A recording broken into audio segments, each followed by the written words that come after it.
우리 다시 말씀드립니다. 스가랴서 1장 18절에서 21절까지 제가 읽겠습니다. 내가 눈을 들어 본즉 내 개의 뿔이 보이기로 이에 내게 말하는 천사에게 묻되 이들이 무엇이니까 하니 내게 대답하되 이들은 유다와 이스라엘과 예루살렘을 흩트린 뿔이니라. 그때 여호와께서 대장장이 4명을 내게 보이시기로 내가 말하되 그들이 무엇하러 왔나이까 하니 대답하여 이르시되 그 뿔들이 유다를 흩뜨려서 사람들이 능히 머리를 들지 못하게 하니 이 대장장이들이 와서 그것들을 두렵게 하고 이전의 뿔들을 들어 유다 땅을 흩뜨린 여러 나라의 뿔들을 떨어뜨리려 하느니라 하시더라.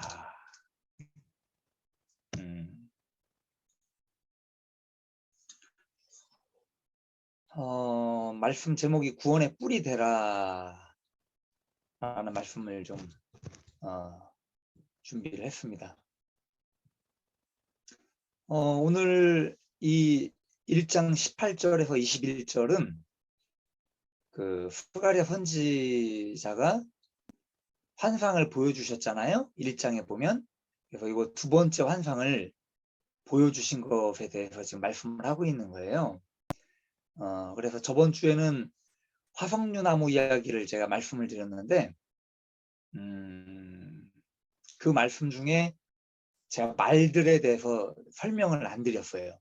이제 시간도 그렇고 또 원래 이어지는 말씀인데 그 말들에 대해서 제가 말씀을 안 드렸는데 잠깐 말씀을 드리고 말씀을 들어가려고 합니다.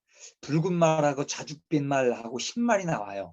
근데 그 과정에 대해서 이야기를 하는 거예요. 그러니까 붉은 말에서 붉음에서 흰색으로 가는 그 과정을 갖다 이야기한 겁니다.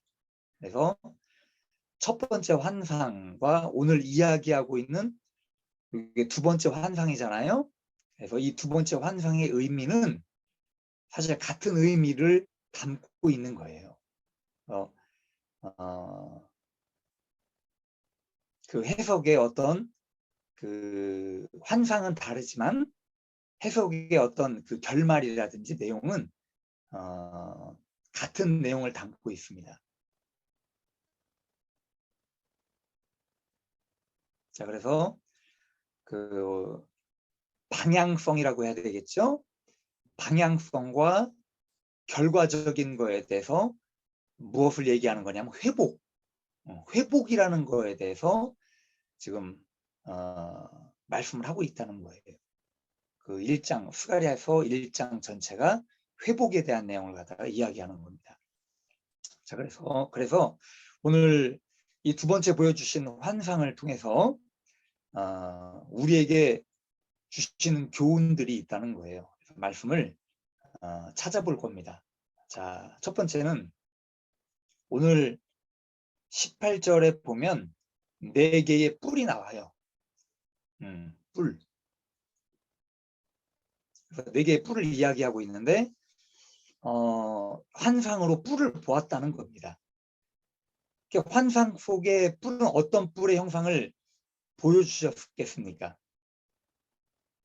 우리 말씀을 듣는 분들이 기도하시면서 하나님께 환상을 보실 때가 있어요. 또 꿈을 통해서 하나님의 메시지를 받을 때가 있는데 하나님께서 환상이나 꿈을 통해서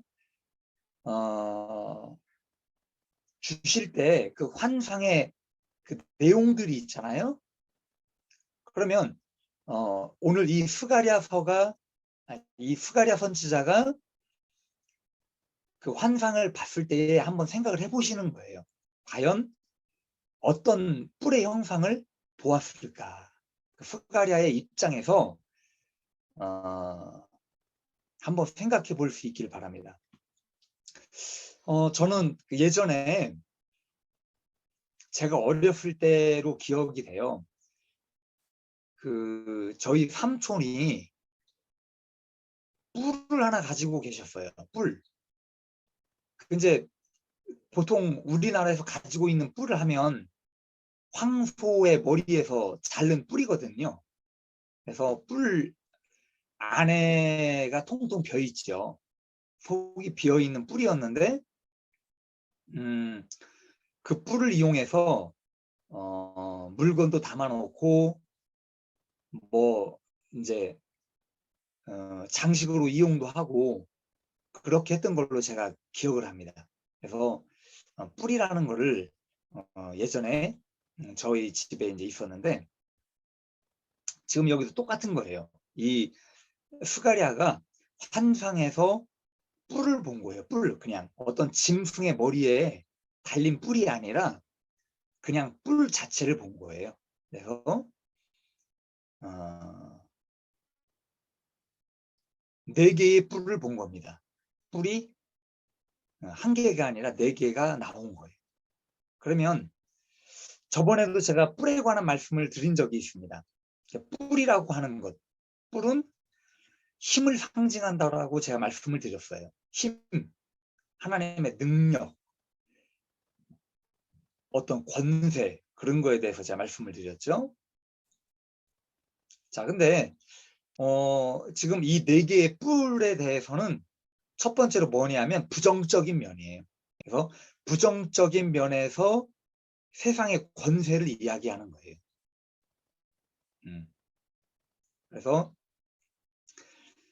이스라엘 민족, 그러니까 유다 민족, 한 민족이잖아요, 사실은. 이스라엘과 유다로 갈라졌지만 한 민족이에요, 사실. 그래서 이 이스라엘 민족을 중심으로 해서 이스라엘 민족을 감싸고 있는 주변 국가들이 있었습니다. 근데 그 주변 국가들이 매우 강하다는 거예요.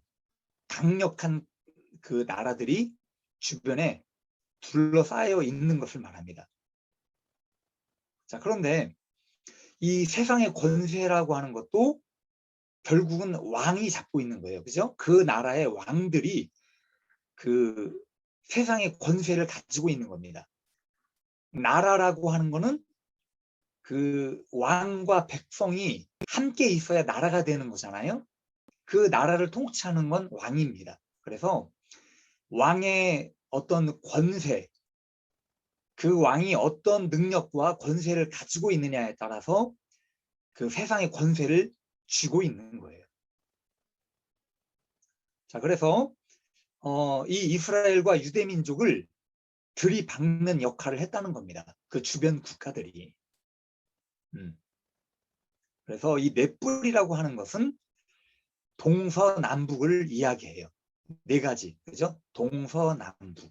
그래서 사방에서 일어나는 이 강한 나라들이 이 강한 왕들을 이야기하고 있다는 겁니다. 자, 2번째는 영적으로 볼게요. 영적으로 보면 뭐냐? 하나님의 백성 주위에 항상 대적하는 세력이 있다는 거예요.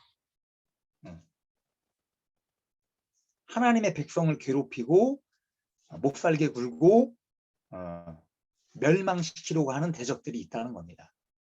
그래서 어떤 사단의 세력, 그죠? 영적으로 악한 영의 세력들이 항상 진을 치고 있어요. 그래서 이 사단의 역사라고 하는 것, 사단의 역사라는 것은 왜 일어날까요? 사단이라는 존재는 과연 무엇일까요? 우리가 영으로 생각을 해야 되기 때문에 참 이 사단이라는 존재를 우리가 구체적으로 보기 전에는 우리가 어떻게 설명을 할 수가 없습니다. 그런데 이 성경에는 이 사단에 대해서 이야기를 하고 있어요. 성경에는 뭐라고 이야기를 하고 있느냐? 여러 가지 별명이 있습니다. 뭐 귀신의 왕이다, 또는 공중의 권세를 잡은 자이다, 뭐 그런 식으로 얘기를 하죠. 또는 이 세상의 임금이다라는 표현을 많이 쓰고 있습니다. 그리고 가장 많이 쓰는 별명이 대적자예요. 대적자. 그 대적자라는 말을 많이 쓰는데, 자, 그렇다면 사단이 무엇을 대적을 한단 말입니까? 그죠? 누구를 대적을 하겠습니까? 하나님을 대적하는 거예요. 하나님을 대적하고 교회를 대적하고 하나님의 백성을 대적을 하는 거예요.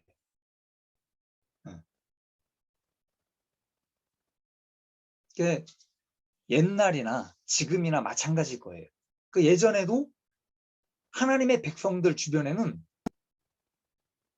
이 사단의 세력이 있는데 누구를 통해서 역사를 하느냐? 주변 국가들을 통해서 역사를 하는 거예요. 주변의 사람들.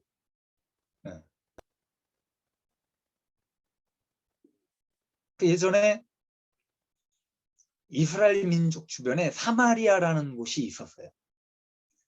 사마리아. 그러니까 특히나 이 사마리아 사람들은요, 예루살렘 성전이 세워지는 것을 굉장히 싫어했어요. 그래서 방해를 한 거예요. 하나님의 성전이 세워지는 것을 거의 10여 년 이상을 강력하게 반대하고 괴롭히고 성전을 못 짓게, 성전을 세우지 못하게 대적을 하게 됩니다. 그게 사마리아 사람들이에요. 그게 사단 짓을 한 거예요. 그죠? 그래 성경에 보면 이 사마리아 사람들에 대해서 개로 취급을 합니다. 개, 이방인의 개, 어떤 개만도 못한 어떤 그런 사람들로 취급을 하는 것을 성경에서 우리가 보게 돼요. 자, 그래서 이 사마리아뿐만이 아닙니다. 사마리아뿐만이 아니라 어떤 주변의 아수르라든지 뭐 모압이라든지 뭐 암몬 족속들 뭐 이런 나라를 통해서도 엄청나게 많은 어려움을 줬어요. 이스라엘 민족에게. 그래서 어느 나라가 됐든 마찬가지라는 거예요. 그 시대나 지금이나 어느 교회가 됐든 어느 성도가 됐든 그래서 하나님의 백성 주위에 이 대적자들이 있는 거예요. 사단이 그들을 사용하게 되는 겁니다.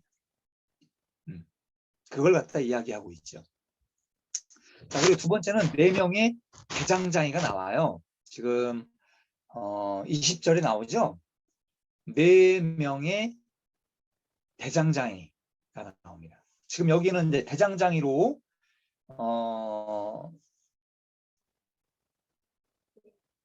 이제 해석을 했는데 원어에 보면 이 대장장이라는 말이 목수라는 말도 있어요. 그리고 뭐 지금으로 말하면 기술자들, 건축 일을 할 때에 보조공들이 아니라 숙련공들, 기술자들을 갖다 이야기합니다. 그래서 하나님께서 왜 대장장이에 대해서 말씀을 하셨을까? 이게 지금 건축에 관한 이야기잖아요. 대장장이라고 하는 거는 어떤 건물을 짓거나 건축을 세우는 것에 대한 어떤 그 이야기거든요. 그럼 이 이야기는 뭐냐면 새롭게 만든다는 거예요. 하나님께서 새롭게 만드시겠다는 거예요. 그걸 갖다 지금 말씀을 하고 있는 겁니다. 근데 흠정역에 보면 아주 재밌는 표현을 쓴 것이 나와요. 뭐라고 표현을 썼냐 하면 지금 여기 개정개혁에는 21절에 대장장이들이 와서 그것들을 두렵게 하고 21절에 보면 그죠? 두렵게 하고 라고 표현을 했는데 흠정역에서는 이런 표현을 써요. 문질러 벗기고 문질러서 벗겨버린다. 그런 표현을 썼더라고요. 그게 뭐냐? 하나님께서 정말 적극적인 표현을 쓰신 거예요. 적극적이고 어떤 진취적인 그런 표현의 말씀을 하고 있다는 겁니다. 그래서 하나님의 능력, 그러니까 감히 어떤 권세가 하나님의 권세 앞에 대적을 하겠냐 이거예요. 하나님의 권세 앞에 감히 누가 서 있을 수 있겠는가? 그걸 보게 되는 거예요. 그래서 하나님의 뿔이라고 하는 것, 하나님의 권세 앞에서는 모든 것이 가루와 같다는 겁니다. 먼지와 같다는 겁니다. 그죠? 문질러 벗기고. 참 재밌는 표현이죠. 사단의 뿔, 어떤 이 세상의 권세가 아무리 높다 할지라도 이 새롭게 하시는 하나님의 어떤 그 능력과 권세가 그것들을 먼지 가루와 같이 만든다는 그런 표현을 쓰신 거예요. 이 세상의 모든 권세는요 다 사라질 거예요. 아무것도 남지 않을 겁니다. 그래서 주님의 재림 앞에 모든 피조물이 굴복을 하게 될 거예요. 하나님을 대적했던 모든 권세들이 흔적조차 없이 다 사라질 겁니다. 그리고 요한계시록에 말씀을 해요. 뭐라고 말씀을 하고 있느냐? 거룩한 새 예루살렘이 다시 세워질 것을 갖다 말씀을 하고 있어요. 그게 뭐냐? 이 뜻은 뭐냐 하면 실제적으로 그 요한계시록에 새 예루살렘 성에 대해서 언급을 하고 있는데 주님의 재림이 있고 나서 천년 왕국이 이루어집니다. 그러면 천년 왕국 때 하나님의 통치가 일어나요. 그 하나님만을 섬기고 하나님만을 경외하는 어떤 전 세계적으로 남아있는 인류가 마치 새 예루살렘 성과 같은 그런 하나님을 섬기는 그런 일들이 벌어진다는 거예요. 그리고 백보자 심판 이후에 영원한 천국과 영원한 지옥으로 갈라질 때에 그 영원한 천국 안에 하나님만을 경외하고 우리가 하나님 영원토록 죽지 않고 영원토록 하나님 앞에 예배하는 날이 올 거예요. 그것이 진정한 하나님의 새 예루살렘이 이루어지는 거예요. 그래서 여기 지금 4명의 대장장이라고 하는 것은 하나님의 어떤 그런 하나님의 성전과 그리고 하나님의 나라와 영원한 것이 세워진다라는 것을 갖다가 내포를 하고 있는 거예요. 자, 그러면 우리 적용해 봅시다. 이 구원의 뿔이 되려면 어떻게 해야 할까요?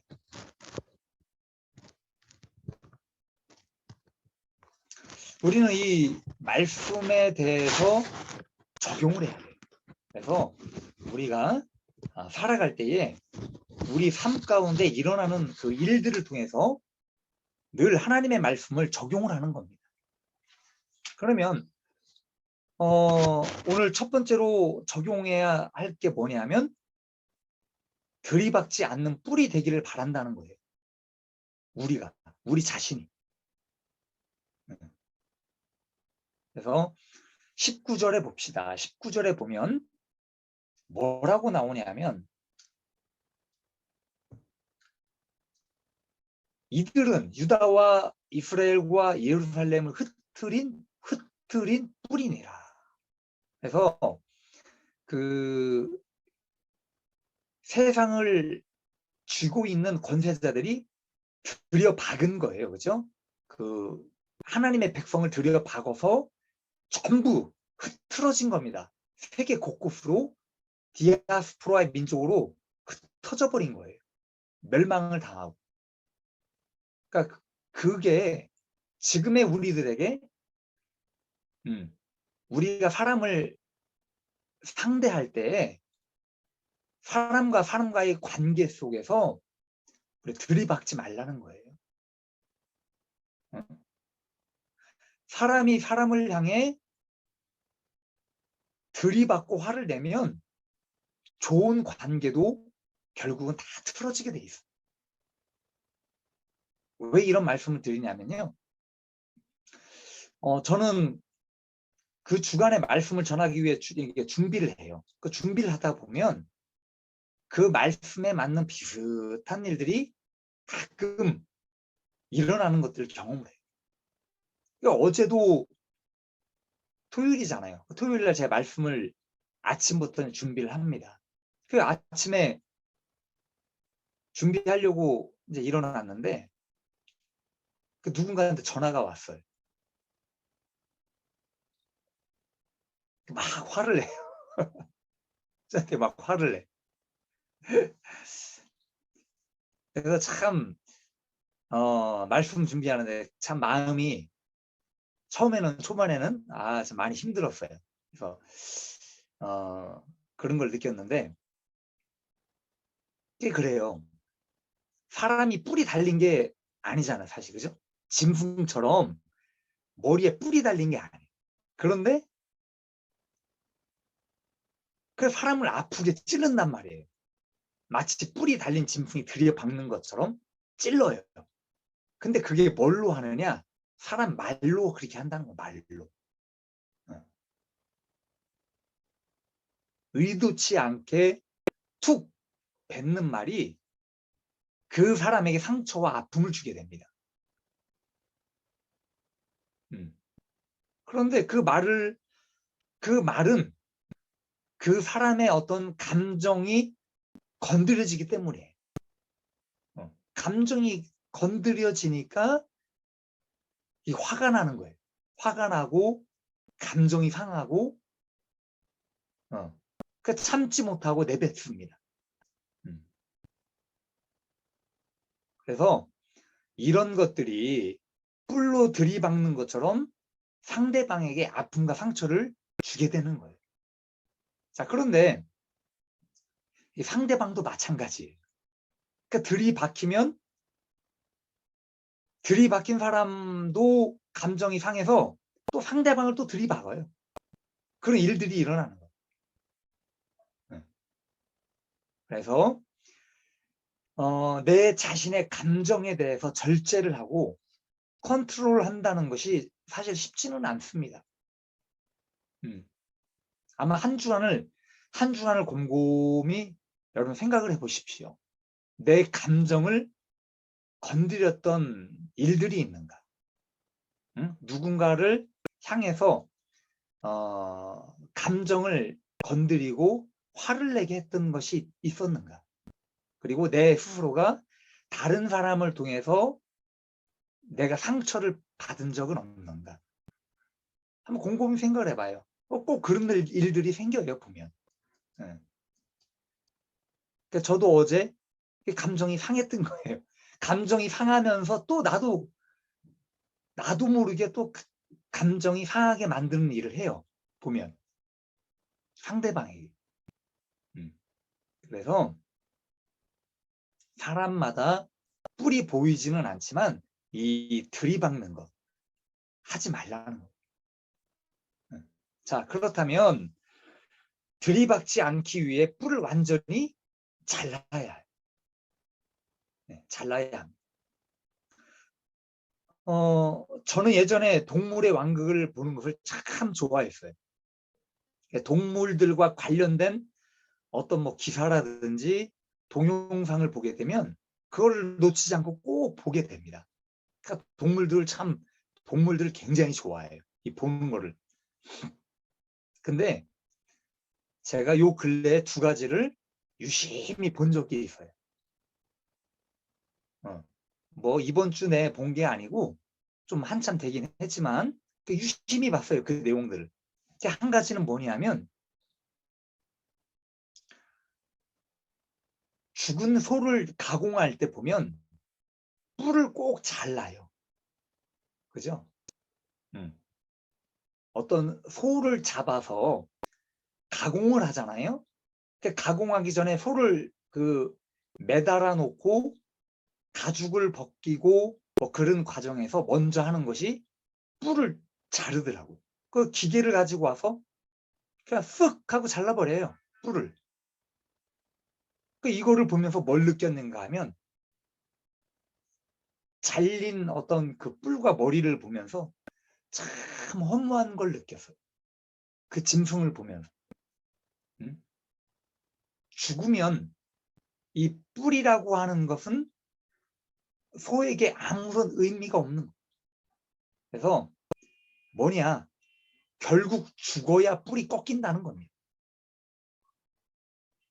죽어야 뿔이 꺾이는 거예요. 자, 또 한 가지 말씀드릴게요. 사슴 두 마리가 싸우는 것을 보게 됩니다. 뿔이 엉켜서 막 곤두박질 치면서 이게 싸우고 있어요. 근데 이게 너무 심하게 엉켜버려서 서로 풀지를 못해요. 이 뿔이. 그러면 지나가던 어떤 사람이 그것을 보고 톱으로 잘라줘요. 이렇게 엉킨 뿔을 잘라주는 것을 보게 됐습니다. 이것을 보면서 느끼게 된 것이 뭐냐면 살려면 결국 뿔을 잘라야 돼. 뿔을 자르지 않으면 그 두 마리 짐승 중에 한 마리는 결국 죽어요. 그러면 그 죽은 짐승을 그냥 끌고 다니는 거예요. 뿔이 엉켜 있으니. 그러니까 죽지 않으려면 뿔을 잘라야 돼. 이것을 보면서 인간에게도 적용을 하는 거예요. 내가 사람을 찌르고 상처를 주고 하는 것은 그 사람만을 아프게 하는 것이 아니에요. 하나님께 똑같은 아픔과 상처를 주는 것 같다는 겁니다. 그래서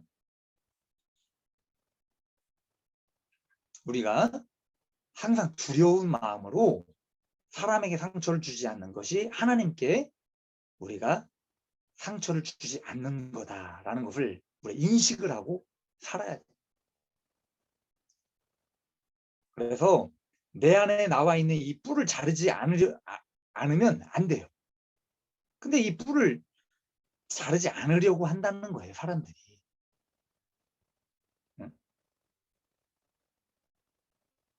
자르려고 노력을 하질 않아요.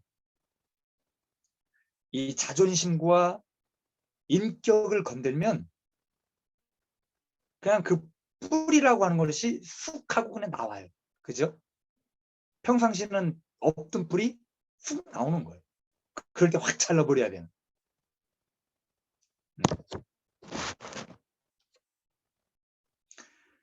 여러분, 이 뿔을 가지고 있으면요, 결국은 들여박아요. 결국은 하나님을 대적하는 뿔이 된다고 하는 겁니다. 그래서 이 자연이 주는 이 교훈들, 우리에게 주는 교훈이라고 여러분들이 생각하시기 바랍니다. 그래서 두 번째는 구원의 뿔이 되라는 겁니다. 구원의 뿔. 이 나무를 들이박는 뿔들을 다 잘라버리고 우리가 주님 앞에 구원의 뿔이 되는 거예요. 다시 뿔로 넘어가 봅시다.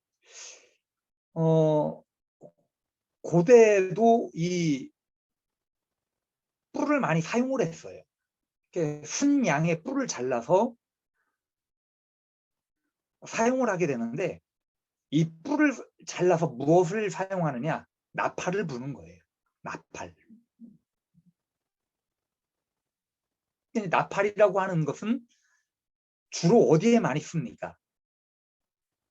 옛날에는 이제 전쟁 때 많이 썼죠. 그죠? 전쟁 때 사용을 하기도 하고 그 당시에는 회중을 불러 모을 때 나팔을 붑니다. 그리고 무엇인가 알리고자 할 때 많이 사용되는 것이 이 나팔이라고 하는 거예요.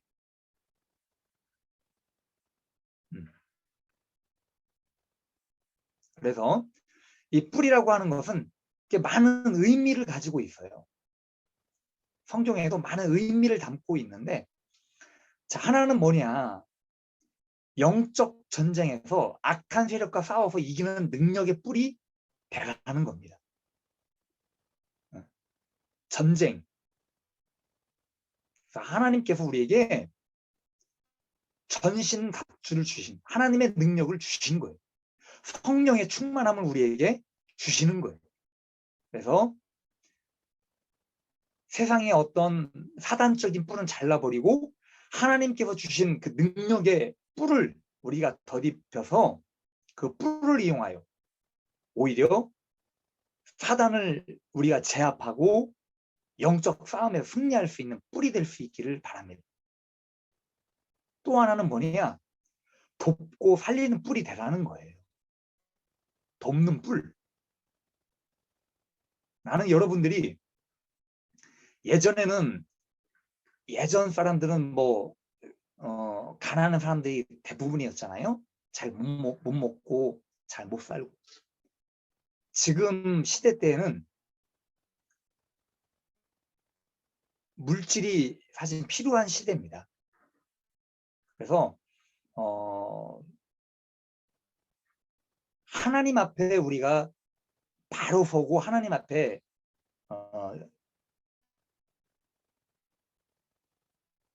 어떤 흐트러지지 않은 그런 신념과 중심을 가지고 우리가 살아간다면 이 물질이라고 하는 것도 유용하게 우리가 쓰일 수 있다는 거예요.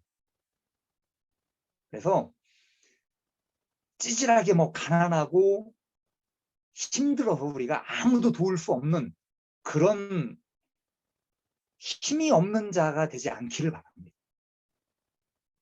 이왕이면 우리가 어느 정도 주님 앞에 쓰임을 받을 수 있는 물질의 축복을 받으셔서 많은 이들에게 도움을 주고 구원하고 살리고 먹일 수도 있고, 그래서 이런 돕고 살리는 능력의 뿔이 될 수 있기를 바랍니다.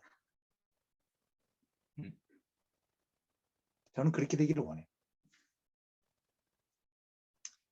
자, 또 한 가지는 뭐냐면 생명을 살리는 구원의 뿔이 되라는 거예요. 우리가 사랑하는 예수님께서 십자가 위에서 죽으셨습니다. 그리고 3일 만에 다시 살아나시고 3일 뒤에 살아나시면서 우리에게 구원의 문을 열어주시는 거예요. 하늘나라에 들어갈 수 있는 능력의 뿔이 되어주신 거예요. 그죠? 구원의 뿔.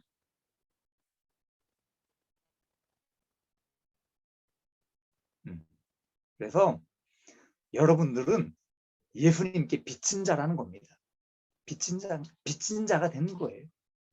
그러면 우리는 어떻게 살아야 될까? 예수님을 알리고 복음을 알리는 이 복음의 나팔수가 되어야 한다는 거예요.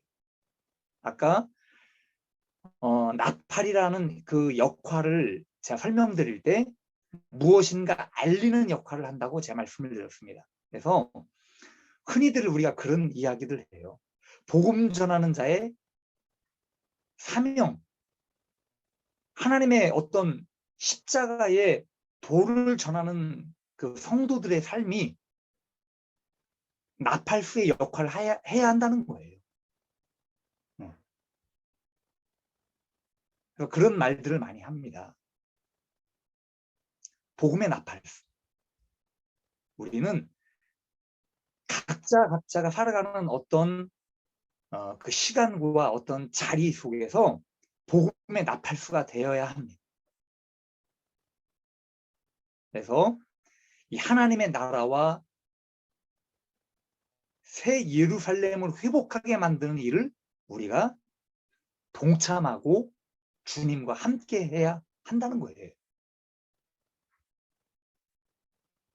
그래서 우리가 예수님께로 인도하는 생명을 살리는 이 구원의 뿔이 될 수 있기를 바랍니다.